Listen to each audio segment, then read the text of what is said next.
Hello ladies and gentlemen, welcome back to the channel. My name is Mark Roden, and in today's video we're going to be going over the 15 modern sports sedans that you could buy for less than $10,000. I've been on a sedan craze lately, ladies and gentlemen. I don't know why, I've just been like interested in sedans. I guess I'm just getting older. I realize the practicality behind them and I kind of like them. But yeah, so today we're going to go over 15 of them that you could find under 10K that are also pretty cool, but are also modern, because again, you can have like an IS 300 and that's, or an LS 400, and those are sedans, but they're like from the 90s, you know what I mean? A lot of people want that modern interior or stuff like that, and so that's what we're going to go over. In my opinion, by the way, what classifies as modern is anything from like 2010 plus. So in the past like 16 years, I would consider those pretty modern, personally. So that's what we're going to be going with today. Media of the day is Gran Turismo 3. Absolute banger. Some people say it's the best Gran Turismo of all time. I think it's 4. I think Gran Turismo 4 is the best Gran Turismo of all time, but Gran Turismo 3 is a close second. If you haven't played Gran Turismo 3 already, and you can play it still, if you have a console that can play it, or you got a PC or something, play that game, man. It is incredible. It is a great game. But without further ado, just run into it with the top 15 best modern sports sedans for less than $10,000. And coming in at the number 15 spot is going to be going to the Volkswagen Jetta GLI Mark 6. The Mark 6 Jettas, or Mark 6 Volkswagens in general, are, in my opinion, pretty cool looking cars. I like them a lot. They're not my favorite generation of the Golf or Jetta, but they're pretty nice. And the Jetta GLI, for those who don't know, is literally just a GTI, but in sedan form. They come with a 2-liter turbocharged inline-4, making 210 horsepower, and they are front-wheel drive. Yeah, the front-wheel drive part obviously isn't, you know, the best thing in the world and the happiest thing in the world. But these are one of the most reliable cars on today's list. They're going to get the job done. They're also really good on gas. They're easy to work on when they do break, except for like turbos. The turbos on it aren't fun to replace. But besides that, they're pretty easy to replace. And on top of all that, they are somewhat sporty. Like, yeah, it's one of the lower horsepower numbers on today's list for sure, but it still is a sportier car that's lighter weight.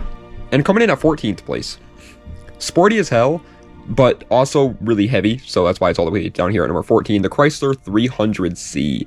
Absolute luxury land yacht. If you want a luxurious car that's also kind of fun to drive, you buy the Chrysler 300C. There is a there's two glaring red issues with this car, but we'll get into that in just a second. The car comes with a 5.7 liter V8 making 370 horsepower, and it is rear-wheel drive. This is like the complete opposite of the Jetta GLI we just talked about. It's not good on gas, it's not the most reliable car out there, but it's going to be fun as hell. It's also really heavy though. That's one of the big downsides, and the other big downside is there's only available with an automatic transmission. There are no manual transmission 300Cs out there, which is obviously not ideal. I feel like a lot of people, if you're watching this video, chances are you probably want a manual transmission, and this car, unfortunately, is not offered with one. Besides that, they are fun, and you can do donuts with them because they're rear-wheel drive. 13th place.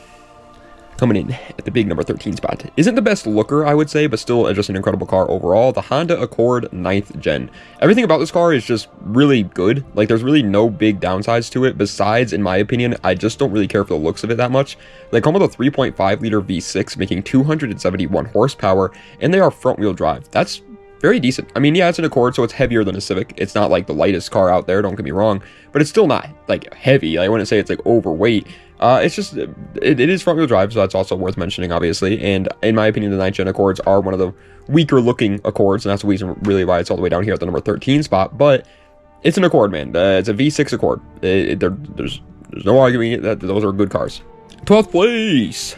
Pretty good overall. Pretty good car overall, but again, kind of boring in terms of its looks, just like the Accord actually. 12th place is going to be going to the Ford Taurus Show. For those who don't know, ooh, that's kind of a bar.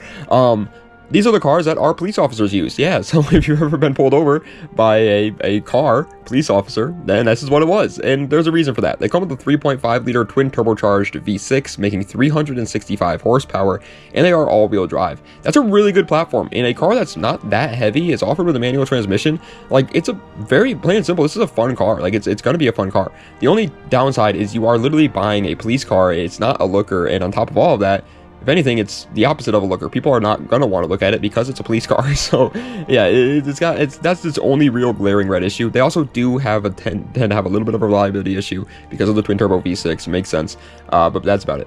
Speaking of cars with reliability issues, coming in at the number 11 spot, barely missing out in the top 10 here, is going to be going to the Mercedes-Benz C300 W204. The W204 chassis C-Class Mercedes are awesome. Like, everyone loves them, I think. The C63 AMG obviously being the coolest one of them all, but even the base models are still pretty cool cars. They just do tend to have that Mercedes unreliability. The car comes with a 3-liter V6, making 228 horsepower, and it is available as rear-wheel drive or all-wheel drive, one of the only cars on today's list that gives you that option. But yeah, you can get the 4MATIC version if you want the all-wheel drive. I would stick with the rear-wheel drive because That's the only real fun part of the car, because just like the Chrysler 300C, this car, unfortunately, was not offered with a manual transmission. I know, it's just so dumb. Like, why Mercedes? Mercedes would be like a 10 times cooler brand if they just gave cars manuals. Literally, like, that's all they would have to do to make their brand, like, awesome. Coming in at the number 10 spot, however, the WRX Killer. That's what really this car should be called. The Volvo S60R. We're talking about the first gen S60R. I do believe they actually have a second gen S60R now, but nobody really talks about it. We're talking about the first gen. A little bit underrated car, as you guys know. I talk about it a lot on my channel, but besides that, I feel like nobody ever really talks about these cars. And I don't know why. They're really good cars. They come with a 2.5 liter turbocharged inline 5, making 300 horsepower on the dot, and they're all-wheel drive.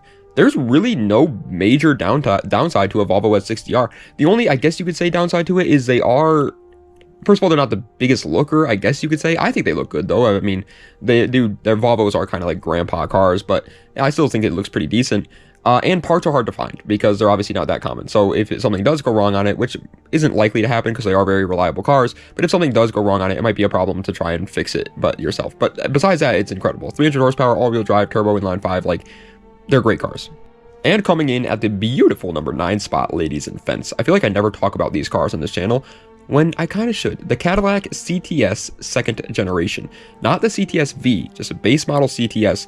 And I still think, like, the base model CTSs, even though they're not as cool as the CTS Vs, they are still pretty cool cars. They come with a 3.6 liter V6, making 263 horsepower, and they are rear-wheel drive. They're pretty much 4-door Camaro RSs, which, don't get me wrong, I understand Camaro RSs, the V6 Camaros aren't the most popular cars out there, but again, I feel like that's just because there is the V8 option, and so yeah, the V8 option is better, but the V6, these cars are still fun, like 260 horsepower, rear-wheel drive, it's a Cadillac, so it's going to be comfortable as hell.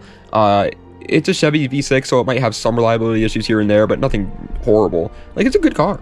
Coming in at the beautiful number 8 spot, I just find it hard to make an argument to buy a Chrysler 300C for under 10K when this car exists, the Dodge Charger SRT8. We're talking about like the 11th gen, 12th gen Charger SRT8s, not like the new ones, obviously those are not under 10K right now, but these ones, the like early 2010s, around to 2015 models were. They come with a 6.1 liter V8, making 425 horsepower, and they are rear-wheel drive. Plain and simple, that's insane. Obviously, that's crazy. I don't have to explain that to you, but that's a lot of horsepower. But what's the downside? Why is it not any higher? First of all, it's a little bit heavy. Obviously, it's a Charger. It's a little heavy. And second, just like the Chrysler 300C, these cars were not offered with a manual transmission, which is just disappointing. That's it, though. And coming in at the number 7 spot, I can't believe these cars are still under 10K. As a matter of fact, they're kind of just staying right around the same spot that they have been for the past couple of years now. The Honda Civic Si 8th generation. So you guys know how much I love the 8th gen Civics. I actually almost bought one instead of my Integra back when I was looking for I actually wasn't even looking for an Integra. I was looking for RSXs at the time. I wanted an RSX and the Integra just fell into my lap. But I went and looked at a couple 8th gen Civic Si's because they're just great cars. They come with a 2.4 liter inline 4, making 201 horsepower, and they are front wheel drive. That's pretty good. They're lightweight cars too, obviously. I mean, 200 horsepower, obviously this is like one of the slowest cars in terms of horsepower numbers on the list, but it's also one of the lightest out there, and one of the more fun ones to drive for sure. And on top of all of that, yeah, it only has 201 horsepower from factory, but it's a K-series, so you could very easily get a lot more horsepower out of that motor if you just slap a turbo on it, and then you have a really fun car. I guess some people don't like the looks of the 8th gen Civics. I do, though, so I don't care about that. And coming in at the beautiful number 6 spot, ladies and gents, is going to be going to the Audi S4 B8. Now, if you can afford to cough up the extra cheddar, I would go with the B8.5. I think the B8.5s are just so much better looking, but the B8s are pretty much the exact same thing. And yeah, they're just luxury sports cars. Like they're just super cool and honestly underpriced. I feel like they're like one of the cheaper cars out there that shouldn't be. They come with a 3 liter supercharged V6, making 333 horsepower, and it is all-wheel drive. It's quattro all-wheel drive, which is obviously worth mentioning. Geez, that is a very good all-wheel drive system, and they can make a little pretty decent power. Like there's a lot of S4s out there making some good power. They're not the most reliable cars out there, but they're also, oh my god, I'm tripping up on my words. They are also not as unreliable as other Audis have been. They're a good little middle ground there. They're sick cars. And coming in at the number 5 spot, a car that I feel like is so slept on just because it's like not as good as like the Blob Eye, Hawkeye, or Bug Eye. The Subaru WRX Stink Eye. The Stink Eye hatchback gets a lot of love, but the Stink Eye sedan just doesn't. I don't really know why. Like it's kind of weird to me because they literally are the Stink Eye hatchbacks, but just in sedan form. I don't get it. The car comes with a 2.5 liter turbocharged flat 4, making 265 horsepower, and it is all-wheel drive.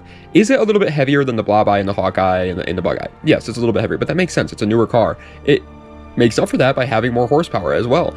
And on top of that, they fixed a lot of the head gasket issues with this generation. Like this car is just plain and simple, a really good car, and I think it looks cool. I know it doesn't look as cool as a I think they're GCs. No. GD Impresses? I don't know what they're called. The ones before this, I don't think they're as cool as the ones before this generation, but I still think they're awesome cars. And coming in at 4th place, I mean, ladies and gentlemen, y'all should have known. Y'all should have known clicking on a Mark Roden video that there was going to be at least one Lexus. The Lexus IS250 2nd generation. Technically it's the 1st gen IS250, but the 2nd gen IS, it's so confusing when it comes to Lexus ISs because the 250 makes it all different. You get what I'm saying? There was the IS300 and this 2nd generation came out with the IS250. That's what this is. The car comes with a 3.5 liter V6 making 205 horsepower, and it is rear wheel drive. Plain and simple, let's address the elephant in the room. It's not a lot of power. It's not a lot of power, but it is rear-wheel drive, and it's one of the most reliable cars on today's list because it's pretty much a Toyota, while also looking really, really nice. I really like how Lexus ISs look. There hasn't been a single generation of the Lexus IS that I didn't think looked good. As a matter of fact, I would probably say that the 2nd gen was my least favorite in terms of their design, but it's still a really good-looking car, and you can get some more power out of it if you want to. Not a ton, you know, it's not like a great motor for building power or anything like that. It's just a really all-around reliable, fun car. Unlike 3rd place, which is a whole lot more fun than a lot of the cars we talked about on today's list, but also a whole lot more unreliable. 3rd place is going to be going to the BMW 335i E90.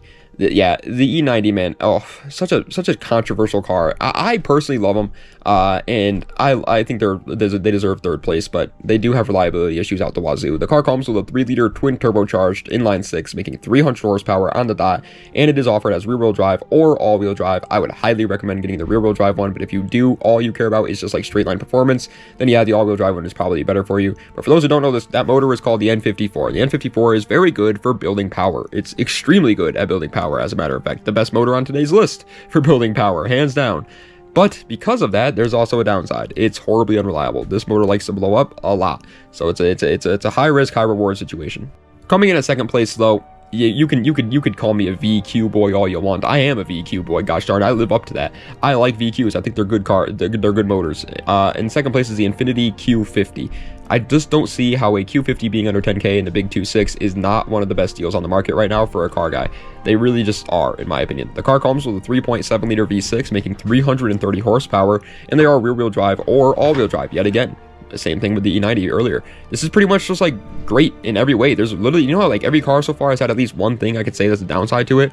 Well, this one I can't. There's no real downsides to the Infiniti Q50 whatsoever, besides, I guess, the fact that it's a VQ. They don't sound the best, and the community sucks behind them. But that's it. That's literally it. Parts availability is insane. They're very easy to work on, very easy to build power out of.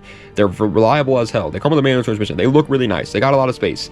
They're dirt cheap. Like, there's no downsides to a Q50. Honorable mention, because, well, I wanted to mention it, and it's an honorable car, but it has some severe problems. The BMW 550i E60 is super cool, but is also super unreliable. The car comes with a 4.8 liter V8 making 360 horsepower, and it is rear-wheel drive or all-wheel drive. Yeah, that's awesome. Like, that's awesome. 360 horsepower V8 powered BMW is just great, but also it's a V8 powered BMW. So it's a ticking time bomb. If you can find one that's really well taken care of and you know how to do maintenance on these vehicles very, very well, then I think this is a great option, but literally anybody else, stay away from them. But coming in at 1st place, I mean, y'all should have known. If you've watched any of Mark Roden's cheap car videos, you should have known what the 1st place, what the best modern sports sedan under $10,000 was going to be on my list in 2026. It's obviously the Acura TL 3rd generation. I have glazed this car to the moon and back, and I stand by everything I've said about it up until this point. It is just perfect, man. As long as they're under $10,000, these are going to be a good idea. The car comes with a 3.2 liter V6, making 258 horsepower, and it is front-wheel drive. It's just, like, there's just no downsides to them. They look really good. They come with a manual transmission. They're lightweight, like, lighter than the Accords, so they're going to be a lot more fun than the Accords. Well, they have a V6. They come, they're reliable as hell, obviously, because they're a Honda, and on top of all that, they're also, like, pretty luxurious, while also being, at the same time, sporty. I guess the only downside to them, and it is a slight downside, is the fact that they're front-wheel drive only. There's no rear-wheel drive Acura TLs, obviously, which isn't the most fun, I guess, but that's literally it, and everything else about the car is just perfect. But ladies and gentlemen, that is the end of today's video, going over the top 15 best modern sports sedans for less than $10,000 in 2026. I hope you guys enjoyed. If you did, please be sure to like, comment, and subscribe to the channel for more content just like this. Let me know what videos you'd see in the comment section down below. Check the links in the description for any of my other social medias or any of my other YouTube channels or any of that great mumbo jumbo. And thank you guys so much for watching. Sorry I haven't uploaded on this channel, obviously, in quite some time. For the past couple of weeks now, we've only uploaded once per week on Wednesdays, and I honestly think I'm going to stick with that for a little while. I know it's probably upsetting to hear that. You probably want more videos and stuff like that, obviously, but man, I've been burnt out on this channel recently, and it's been like really taking a toll, man, on just me as a person. So I've just been taking a little bit of a break from it, and you know, everyone needs a vacation is what I'm trying to say, man. And even on YouTube, I know it's stupid. People probably think, oh, YouTubers, man, they don't gotta do nothing. They don't gotta do nothing. They just sit down all day. We do just sit down all day, and that is, you are right on that. But it does still, like, if you do the same thing every single day, eventually you're gonna get a little burnt out on it, obviously. And I did. So I just wanted to take a little bit of a vacation. That's all it was, really. Is just taking a little bit of a break, and just relaxing, working on other things, and just, you know, doing that. And I've been doing that for a while now, and I'm going to do it for a couple more weeks, like I said. I'm sorry if anybody's upset with that, but I hope you guys understand. And then in the future, we will hopefully come back better than ever, and we'll have all the motivation and all the happiness to come on this channel and make videos again. And that's the plan, I guess. So yeah, thank you guys for bearing with me on it, and thank you guys for watching today's video. I hope you guys enjoyed. If you did, please be sure to like, comment, subscribe, do all that great stuff. Das Vidanya, and have a nice night.